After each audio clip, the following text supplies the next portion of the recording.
అందరికీ నమస్కారం అన్న. నా పేరు అరవింద్. నేను విఎన్ఆర్ సీడ్స్ లో రీజనల్ బిజినెస్ మేనేజర్ గా పనిచేస్తూ ఉంటాను. నేను తెలంగాణ, ఆంధ్ర, కర్ణాటకలో కొంత పాటు సగం పాటు కర్ణాటక నేను ఈ విఎన్ఆర్ సీడ్స్ కి సంబంధించి విత్తన వ్యాపారం ఏదైతే ఉందో అది నేను చూస్తూ ఉంటాను.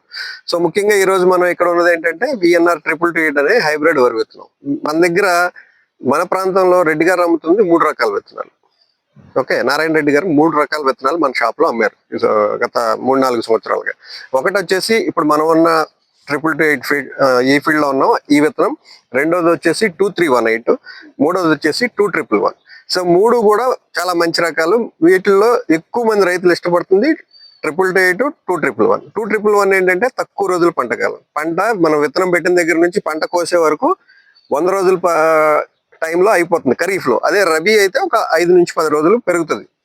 సాధారణంగా రబీలో పంటకాలం పెరుగుతుంది కదా, మనం ఖరీఫ్ లో వేసిన విత్తనం రబీకి కొంచెం పెరుగుతుంది. 2111, 228 బాగా రైతులు ఎక్కువగా ఇష్టపడుతుంది. అదే కొంతమంది రైతులు కొంచెం డ్యూరేషన్ పెరిగినా పర్లేదు, ఇంకొక 5 రోజులు పెరిగినా పర్లేదు అనే రైతులు 2318. సార్ మీ పేరేమన్నారు? బాలరెడ్డి గారు లాంటి రైతు 2318 నాకు నీళ్లు ఉన్నాయి, కొద్దిగా ఎక్కువ పెరిగినా పర్లేదు, డ్యూరేషన్ పెరిగినా పర్లేదు అంటే 2318. అది కొంచెం లాంగ్ డ్యూరేషన్. అలాగా ఈ 3 రకాల విత్తనాలు మనం ఇక్కడ అమ్ముతం జరుగుతుంది. సో దానిలో ముఖ్యంగా మనం ఈ రోజు ఉంది 2318 అనేది ఈ విత్తనం.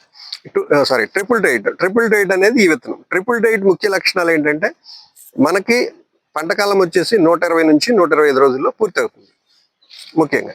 దాని తర్వాత దీన్ని ట్రిపుల్ బి శక్తి అంటాం. ట్రిపుల్ బి శక్తి ఏంటంటే బిఎల్బి అగ్గి తెగులు. బిఎల్బి అంటే ఇక్కడ ఏమంటారు, మామిడి అంటారు దాన్ని,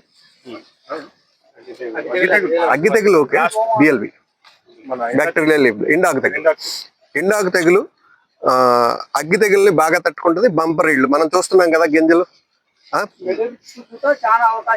అగ్గి తెగులు అంటే మెడరిపోయిన అగ్గి తెగుల్ని 2 రకాలు. ఒకటి అగ్గి తెగులు మొత్తం బర్న్ అయిపోయేది, ఒకటి మెడవిరుపు, నెక్ బ్లాస్ట్ అంటాం దాన్ని. నెక్ బ్లాస్ట్ అంటే అది కూడా అగ్గి తెగులే. వీటన్నిటిని తట్టుకుని బంపర్ ఇళ్ళు ఇస్తుంది.